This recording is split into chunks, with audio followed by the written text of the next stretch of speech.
I'm going to start recording, and as usual, we'll go to screen sharing, and we're going to continue talking about plants. That'll be our topic for about the next week or so. And either by the end of this week, or if not Monday, we should finish up discussing plants, and then we'll have some plant questions posted. Don't forget, there are some animal questions due tonight. So what we're going to focus on today is plant tissues and organs. And really, this will be our focus for the next few days. Notice that we don't generally consider that plants have organ systems, like people have a digestive system or a respiratory system or a cardiovascular system. But plants do have organs. Now, remember, we talked about one group of fungi that had organs too. Some of the molds have stolons and rhizoids and sporangiophores, and those are considered to be organs. And obviously, many animals have organs. Notice that sponges do not have organs. They don't have that level of organization in their body. When we look at plants, the first thing we need to keep in mind about our whole discussion having to do with organs and tissues is that really the classification, the way we divide up the organs and the systems when we talk about the tissues, when we talk about plants, is we think about angiosperms. You know, several times this semester, you've heard me say that when we think about animals, we kind of use humans as our basis, and we kind of try to fit everything into the category of humans, which doesn't always work well. Guess what? We see the same thing with plants. The different organs, the different tissues are based on what we see in angiosperms, flowering plants. And they don't always fit with some of the other groups very well, especially the non-vascular plants, the plants that are very different. You know, if we're looking at the conifers, which are vascular seed plants, or if we're looking at the bryophytes and the related plants that are vascular, but they're seedless, we can get a closer approximation. But the problem is, since we're looking at everything through the lens of angiosperms, that tends to give us a little bit of a distorted view. So we want to keep that in mind. So what we're talking about applies to angiosperms very well. Other plants, not quite as well. Now, when we think about organs in plants, we do have some difficulties compared to thinking about organs in animals. If I would look at an organ in your body, every skeletal muscle in your body is a separate organ. There are over 600 muscles. Now, when we look at these muscles, we can actually separate one muscle from another muscle when we do a dissection. When we, for instance, if we were in medical school and you were taking a gross anatomy class, we can separate the biceps brachii from the triceps brachii, or from the brachioradialis, or from other muscles that are found in the arm. But when we look at plants, there's a problem. You know, the root is one of the main organs of a plant, and the shoot is one of the other parts. The root flows directly into the shoot. There's not a distinct cutoff there. So this means when we look at the tissues at the top of the root, they're very similar to the tissues at the bottom of the shoot. And they kind of gradually transition and change. So with animals, when we go from one organ to another organ, there's usually a much more clear-cut division. The tissues usually change when we go from one organ to another. There's not that physical connection. So when we think about the organs in plants, again, one of the problems we have is we tend to look at things through the perspective of human organs, and their organs don't separate from one another as easily. They sometimes share tissues. So the root is the underground organ, and the root really has two main functions. One of the main things it does, the main thing really, is it absorbs water and minerals that are dissolved in that water. Plants need water, just like other living organisms. Most of their cells are composed of water. And remember that water is one of the reactants for photosynthesis. Remember that was part of non-cyclic photophosphorylation in the light-dependent reactions. And if you don't remember the light-dependent reactions and the light-independent reactions and cyclic and non-cyclic photophosphorylation, it would probably be a good idea to go back and review those, because I am kind of working on the assumption that you remember the difference between the light-dependent and light-independent reactions and between cyclic and non-cyclic photophosphorylation. So it would be good to review those if you don't recall them. So the root absorbs water. Water is a reactant for photosynthesis. Although it turns out when we look at plants, plants are in a way very inefficient with their water. It's estimated that for plants that are really, really good at conserving the water that their roots absorb, they only lose 90% of the water that the roots absorb to evaporation.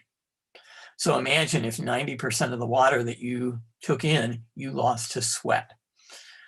So plants lose almost all their water by evaporation. We'll talk about this later when we look at how water is transported to leaves for photosynthesis, but actually losing the water is necessary for how photosynthesis works. If the plant didn't lose water, photosynthesis wouldn't happen.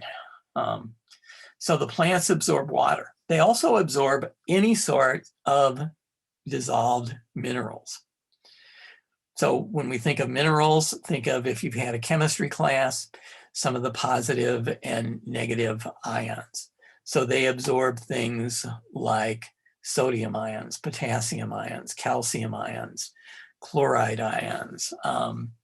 They also absorb some of the polyatomic ions, things like nitrates, nitrites, ammonium ions. Now remember, they get a lot of their compounds, nitrites, nitrates, and ammonium, all have one element in common. Does anybody know what element is found in nitrites and nitrates and ammonium groups? Nitrogen. Nitrogen. So remember, plants get a lot of their nitrogen from those fungi that live with their roots.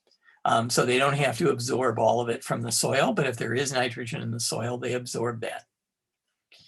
Now this water and all the minerals that are absorbed are then transported upward in the plant to cells in the stem, cells in the leaves, cells in the flowers. Some of the materials may stay in the root if the root cells need them, but most of it is transported upward. So the root is one of the two main organs. Now, besides absorbing minerals, the other main thing that the root does is the root anchors the plant in place. Sometimes when there's a big windstorm, you can see plants and the plants are uprooted. They're literally torn out of the ground because if the wind gets too strong, the root can't hold it. Or sometimes the stem snaps in half because the root is still anchoring the plant in the ground, but the stem doesn't have enough mechanical strength to resist the wind. So if we look at the shoot is generally divided into three portions. There's the stem, and in some plants, the stem is green, and there are cells in the stem that carry out photosynthesis. But in many plants, the stem is mainly for support. It holds the plant upward. It raises the plant to a greater height. Plants that don't have a stem, like mosses, most of the non-vascular plants, tend to just kind of lie flat on the surface of the ground. The problem with lying flat, if you're a plant, is other plants can grow taller than you, and when they grow taller than you can get shaded out and not have access to sunlight. And if you don't have access to sunlight and you're a plant, you can't carry out photosynthesis, which means the plant literally starves to death. So stems are mostly to hold plants up. Leaves are the main organs of photosynthesis. We do have a few plants, as I say, where the stem is green and carries out some photosynthesis, but in most plants, photosynthesis is synonymous with leaves. The leaves are also where, when we were thinking back to what I mentioned a moment ago, this is where if a plant is really efficient, it loses 90% of its water. Some studies on plants have indicated that most plants probably lose 95, 98, 99% of the water that their roots absorb is lost through the leaves. So, as I say, we'll look later, this is how photosynthesis gets the water it needs. Unfortunately, it's not very efficient. It's estimated that if you think about central Illinois, where corn is one of the big crops, that an individual corn plant or two, which don't really weigh that much when you get down to it, but a few corn plants use as much water during a growing season as you use over the spring and summer. And keep in mind, even if you're a 90-pound weakling, you weigh a lot more as a 90-pound weakling than a plant does. They don't weigh, a corn plant is nowhere near 90 pounds, yet they use just as much water. Now keep in mind, you're much more efficient. You don't lose 90% of your water. And then the other type of organ that's found that's part of the shoot is the reproductive structure. This particular example shows a flower. But if we were looking at a conifer, this would be a cone up here. The leaves would be shaped a little bit different also. So we can subdivide the shoot. Notice when we talk about the root isn't usually subdivided. The root is just one organ. The shoot, we usually talk about the stem, the leaves, and the flowers or cones separately. So plants do have some organs. And when we look at organs in animals like people, the organs are organized into organ systems. No organ systems in plants. Some people talk about the leaf system, but basically all the leaves are pretty much the same. So that's not the same sense in which we talk about the digestive system in a person, where the teeth and the tongue and the esophagus and the stomach and the small intestine are all very different from one another, both in their structure and in what they do. So no organ systems, just individual organs. Now, if you go way back to chapter 1 in Biology 105, remember that organ systems are built from organs. Well, we've said plants don't have organ systems. Organs are built from tissues, and tissues are groups of similar cells. So in a person, there's about 240 different types of tissues. And when we say that the cells in a tissue are similar, we usually mean that they're similar in a few ways. If you would be looking under a microscope, the cells all look similar. They tend to have a similar shape. They tend to have a similar appearance. In plants, some tissues contain a lot of chloroplasts. Other tissues don't have any chloroplasts. So when we look at the cells under a microscope and they appear similar, the reason they appear similar is because they have the same types of organelles and they have similar numbers of organelles. Some plant tissues have a lot of chloroplasts, some have just a few. So the cells look similar in a tissue. They have a similar function. They do the same thing in the body of the plant. We'll talk about something called mesophyll later, and mesophyll is in a leaf. The mesophyll is the main part of the leaf that carries out photosynthesis.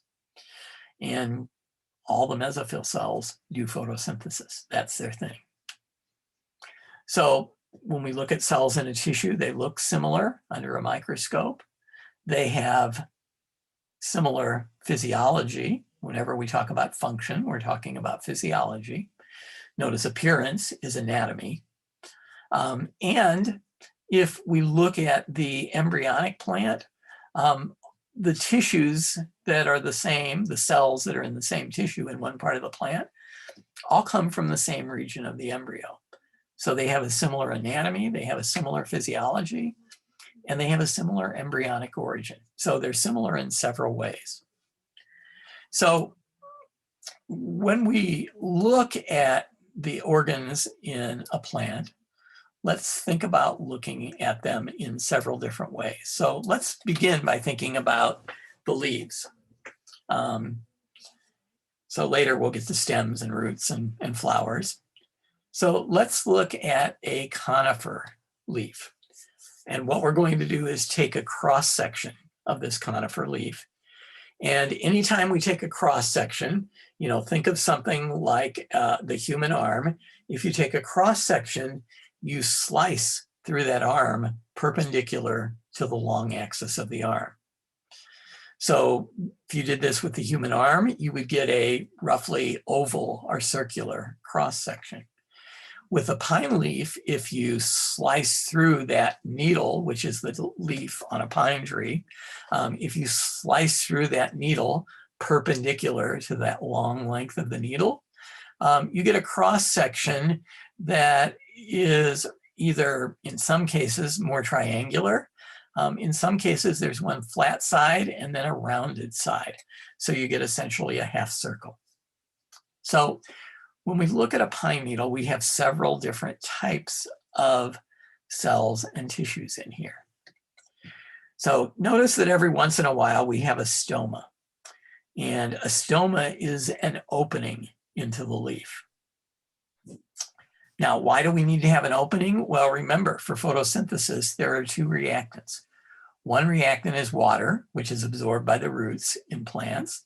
The other reactant is carbon dioxide. So this is where plants get the carbon dioxide for photosynthesis in the stoma. Now, the stoma is also where that 90 to 99% of the water that we were talking about evaporates and is lost. Because when the surface, the inner surface of the leaf is exposed to the air, then evaporation occurs, very similar to a person where you have some sweat evaporating at all times. You may not be aware of it now, you may feel comfortable and you don't think you're sweating, but you actually are losing minute amounts of water. And that's true even in the middle of winter. So we have a stoma that allows air into the plant. And notice that the stoma allows air into this light greenish area in the pine. This is the mesophyll cells. So remember what I said earlier, the mesophyll cells are specialized to carry out photosynthesis. Now, around the outside of the plant needle, there's a single layer of cells called the epidermis. When we look at living organisms, for a lot of living organisms, the tissue around the outer part of the body is called the epidermis. That's the part of your skin that we can see, the epidermis. Now, the epidermis cells secrete a cuticle.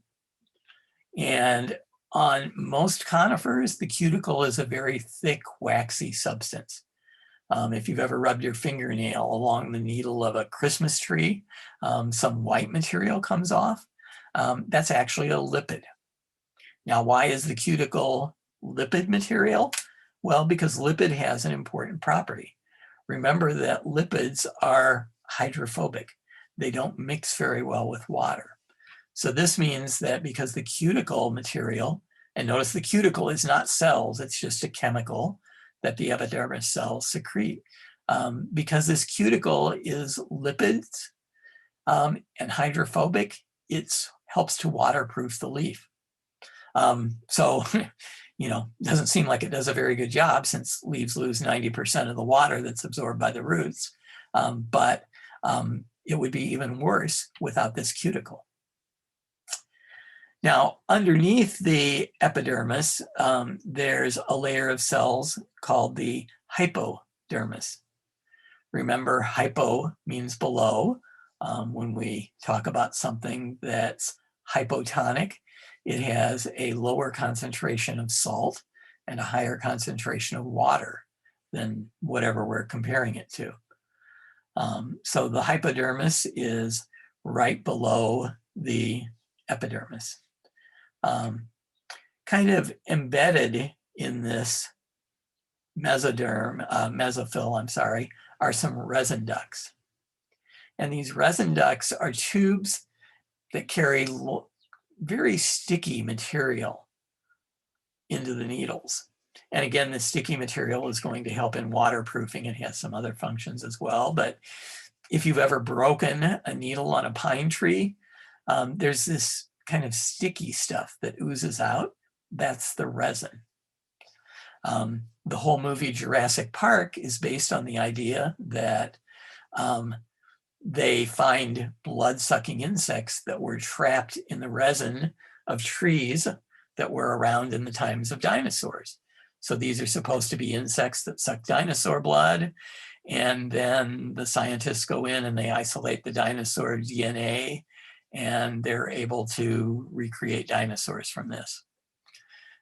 Unfortunately, I'm going to continue my habit of destroying your illusions about science fiction movies. We haven't been able to find DNA that has been preserved in the resin. Keep in mind that dinosaurs went extinct about 65 million years ago. DNA doesn't appear to last that well. So the idea of recreating dinosaurs that way, if that's your plot to get rich and famous, probably won't work. Now, when we look towards the middle of the pine needle, which is just a leaf, keep in mind, we have a layer of cells called the endodermis. Whereas the epidermis goes around the edge of the body, the leaf in this case, endodermis goes around the vascular tissue. So inside the endodermis, we have a couple of different types of tissues. We have some material called transfusion tissue. Think about what happens when you get a blood transfusion. You get blood from someone. In this case, the transfusion tissue actually transfers some of the fluids that are in the vascular tissue. And then we have two distinct vascular bundles. So this pink area represents the xylem. And xylem essentially carries water and dissolved minerals up from the roots to other parts of the plant. So xylem pretty much transports water and whatever is dissolved in it upwards. Phloem transports the products of photosynthesis. And it can transport the products of photosynthesis either upward in the plant or downward in the plant. Some plants store nutrients in their roots, like a carrot. Carrots actually have leaves. The leaves carry out photosynthesis, and some of the carbohydrates that they make is transported in the phloem down to the roots where it's stored. The plant is planning to use this to grow next year, but we try to circumvent that plan and eat the carrot for our own purposes. But you could also have a plant that's growing taller up at the tip. And if it's growing taller up at the tip, then the phloem could be transporting carbohydrates up to that growing tip to be used, or to leaves that are being built at the top of the plant. So phloem can transport materials in either of two directions. Xylem is one direction.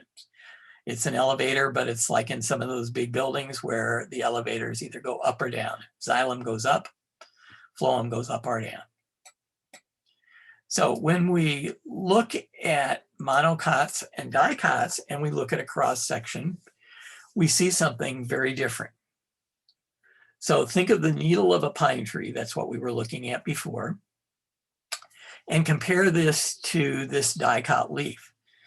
Now, for a dicot leaf, think of something like an oak tree or a maple tree. It doesn't matter what type of tree, but think about the fact that this leaf is relatively flat and spread out.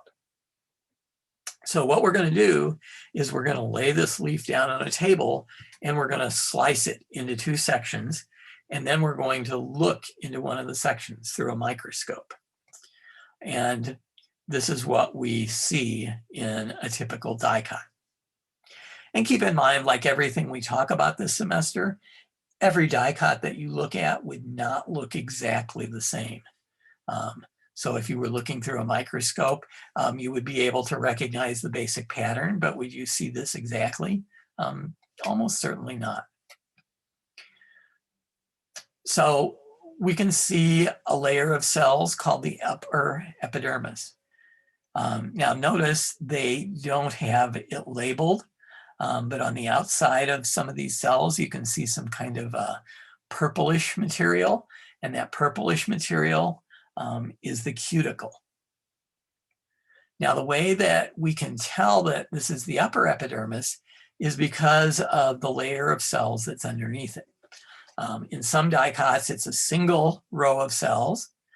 In other dicots, it's 2 rows of cells. In some, it's mixed. Notice that the epidermis layer is typically a single layer of cells, so we can see that pretty clearly here. Notice that the upper epidermis cells are shaped differently than these cells that say palisade parenchyma. This palisade parenchyma is sometimes called palisade mesophyll. And palisade refers to this arrangement where the cells are kind of lined up nice and neat, parallel to one another.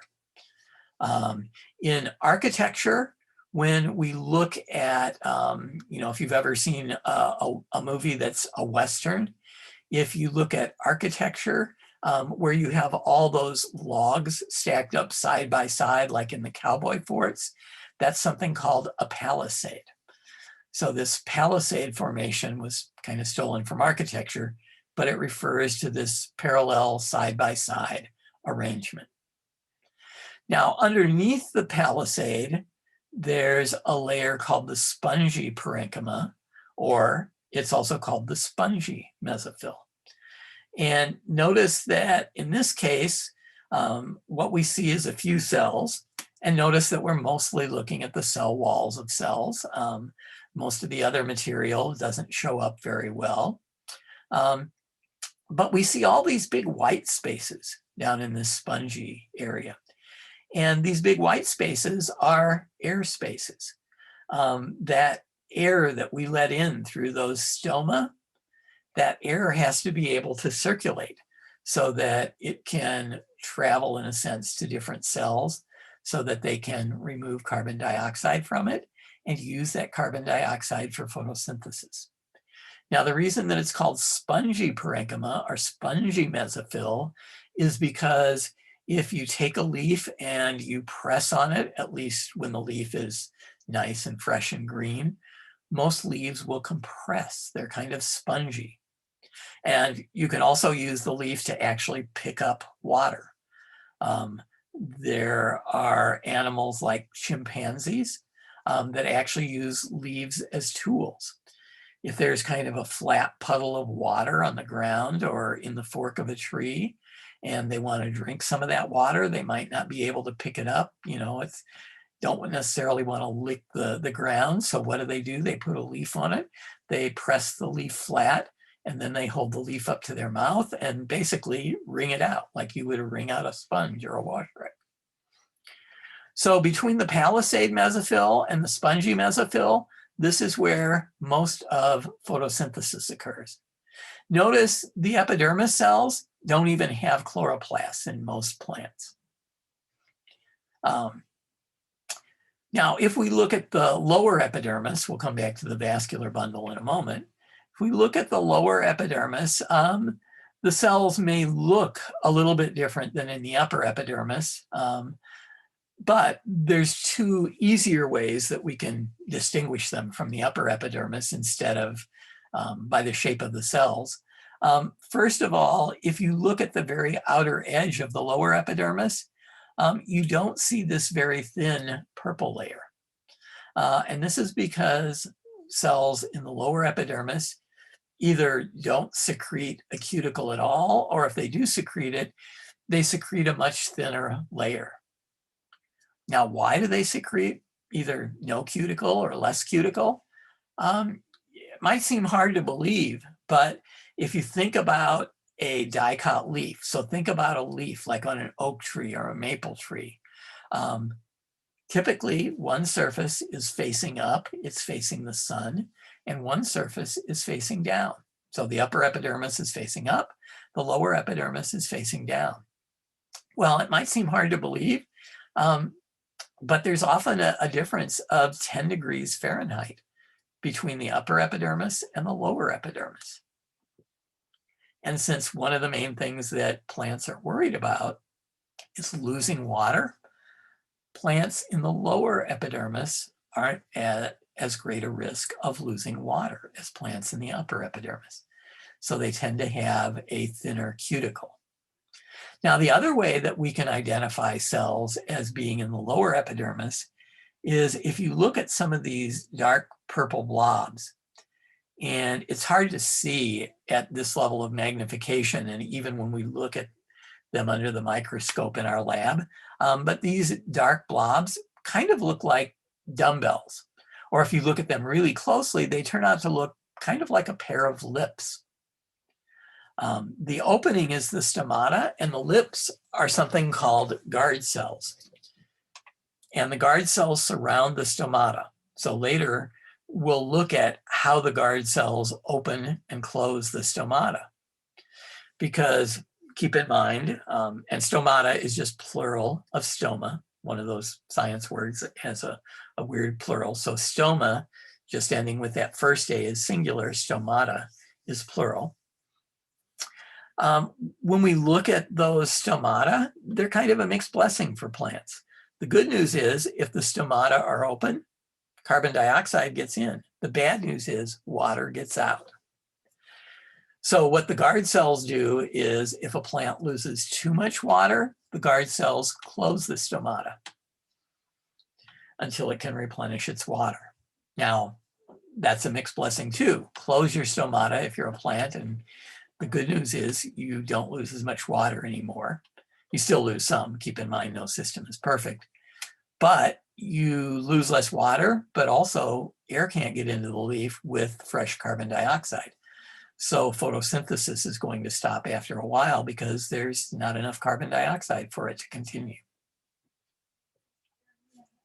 So when you think of a dicot leaf, think of something like a leaf on a tree, or think of a leaf on a tomato plant or a cucumber plant. And when we look at monocot leaves, for a monocot leaf, the best way to think about a monocot leaf is to think about a blade of grass. Or if you have a bulb plant at home, most lilies and tulips and daffodils, most plants like that are monocots. Now, if we look at a dicot, notice there's a vascular bundle here. And this diagram only shows one vascular bundle. But when we look at the vascular bundles in a dicot leaf, they have all sorts of different shapes. And the reason is because in a dicot, the vascular bundles go in different directions. Think about picking up a leaf from a tree or a bush. You've hopefully all noticed that there's kind of a main stalk that attaches that leaf to the bush or to the tree. That stalk is actually something called a petiole. And that's where the vascular bundles enter the leaf. But in a dicot, once they enter the leaf, think about if you've ever looked at an oak tree or something, the leaves spread out kind of like your fingers. If you ever had a geology class, the vascular bundles in a dicot leaf look kind of like the tributary system in a river. So the vascular bundles are going in all different directions. So when we slice through the leaf, this vascular bundle that's shown here looks like it's running roughly parallel to our slice. But that's not always the case. When we look at monocots, the vascular bundles are actually right underneath those ridges that you can see in a blade of grass. And if you've never noticed those ridges, I would urge you after class, go out and pick a blade of grass and look at all those ridges. And notice that the ridges run the length of the plant. Right underneath these ridges, this is where the vascular bundles are. Now in a person, vascular tissue is the blood, and it's also the arteries and veins. So in a plant, all these vascular bundles are sometimes called veins. So if we look at a monocot like a blade of grass, this is what we see in our monocot. The vascular bundles are these large circular areas that, notice, are spaced out pretty regularly. There are some of these that are larger than others in this diagram, in this photograph, I should say. The one on the right is larger than the ones on the left. But notice they're spaced very regularly. In between these, we have our mesophyll cells. Notice that there is no palisade mesophyll here. All the mesophyll cells are basically similar in shape. Again, you can see some clear areas that represent air spaces that allow air to circulate. And if we look at the lower epidermis, notice some spots in the lower epidermis that are much darker. This is where we have some guard cells, and right inside the guard cells, you can see an air space. So in a monocot, it's a little bit more difficult to distinguish the lower epidermis from the upper epidermis. But notice there typically are some much larger cells in the upper epidermis than in the lower epidermis. So that's one way we can tell it apart. But all these vascular bundles are veins. Notice they're all running parallel. So if we take a blade of grass and we slice across that blade of grass in the short dimension, we see that those veins, our vascular bundles, are pretty regularly spaced. So later we'll talk about ways that we can tell a monocot apart from a dicot. And notice one of the ways that we can tell a monocot apart from a dicot is by the arrangement of the vascular tissue.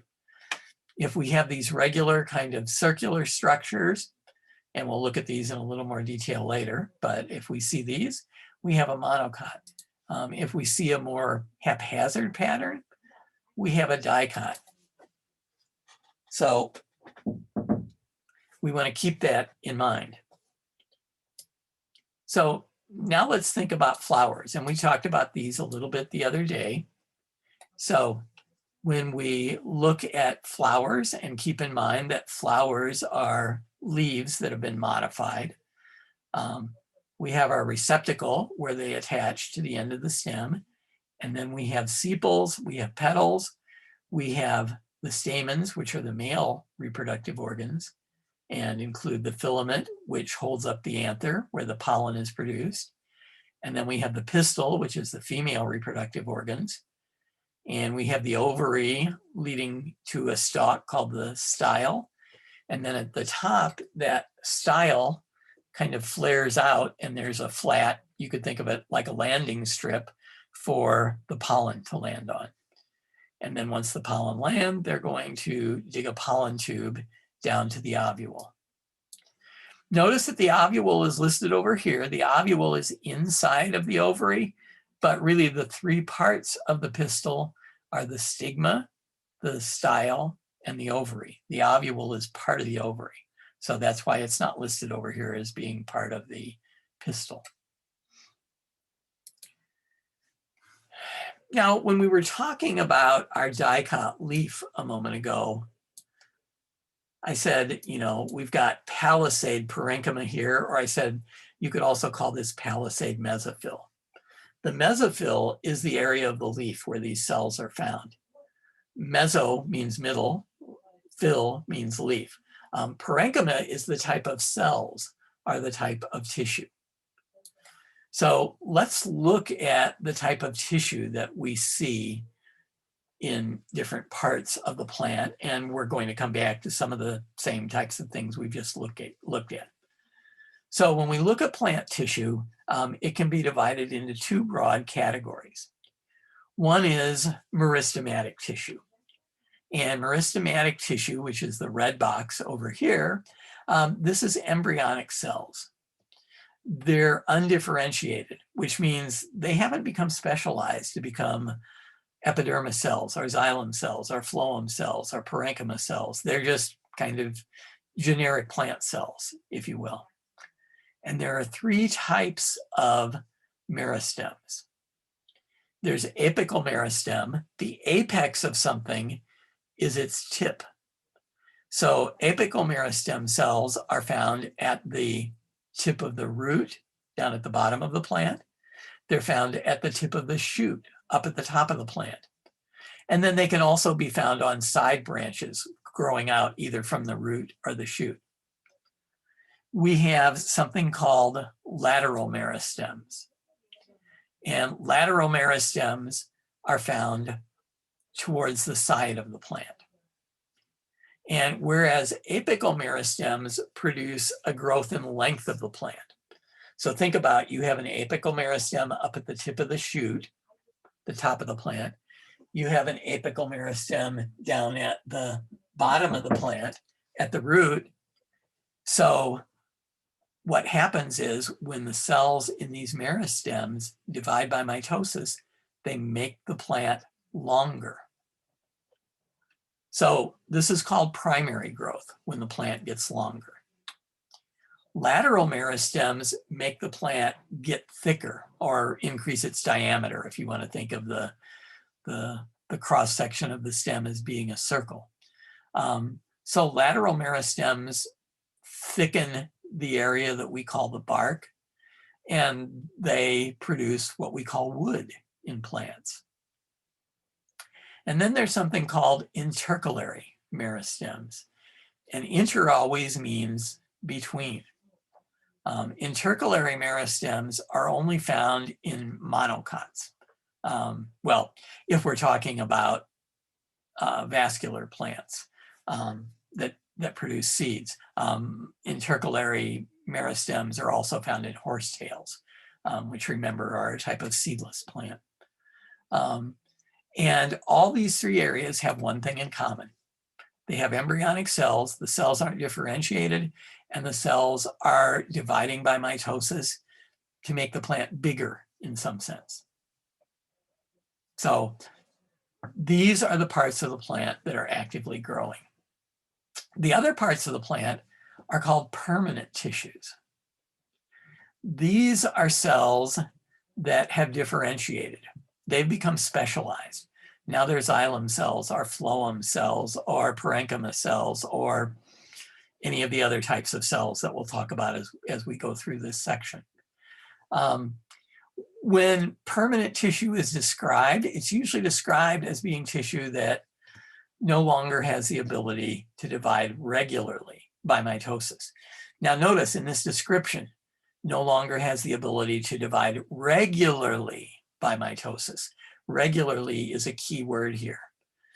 Some of the cells in permanent tissue can divide by mitosis, but they don't divide except in an emergency. If the plant body is damaged, then they can divide sometimes by mitosis and repair that damage. So even though we say that permanent tissue, the cells don't regularly divide, doesn't always mean they can't divide at all. There are some types that can. So when we look at permanent tissue, oops, I guess I should go back up to the diagram a little bit. Permanent tissue is subdivided into two groups. There's simple tissues, and simple tissues are tissues where all the cells are the same. So in simple tissues, there's one cell type. And we've already seen one simple tissue. That was that parenchyma that was labeled as part of the palisade parenchyma and then spongy parenchyma in the dicot leaf. But there are two other types called collenchyma and sclerenchyma. Now they all end in that CHYMA, and that's a word that actually refers to plant tissues.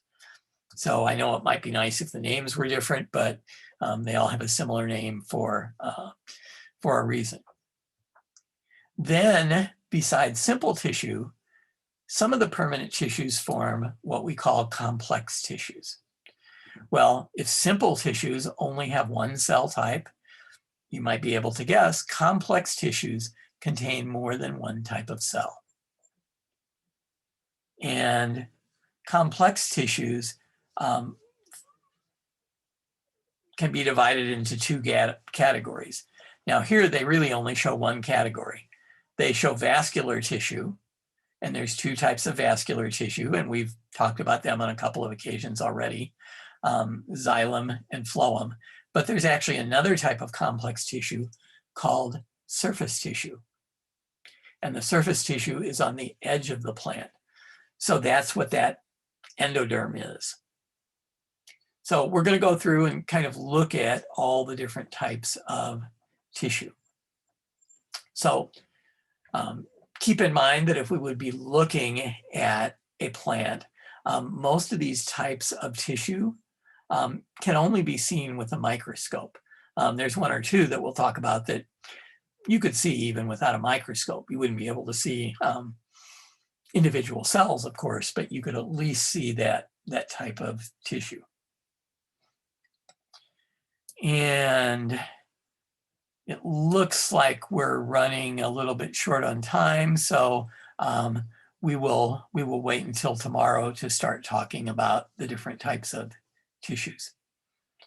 So are there any questions before we leave what we've gotten to on organs and tissues so far today? Don't forget, animal questions are due this evening. I should have chi-squared results from the last problem posted sometime soon. I downloaded those earlier and I'm almost done grading them. Professor? Mm-hmm. I think the animal questions are due tomorrow. I don't know. Oh, they're due tomorrow? I'm sorry. I thought they were due today.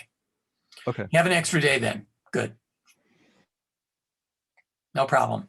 And feel free to correct me anytime I say something that's wrong. Won't hurt my feelings, honest. Any other questions or comments before we leave? If not, then I will let you go and I will see you tomorrow morning. See you tomorrow.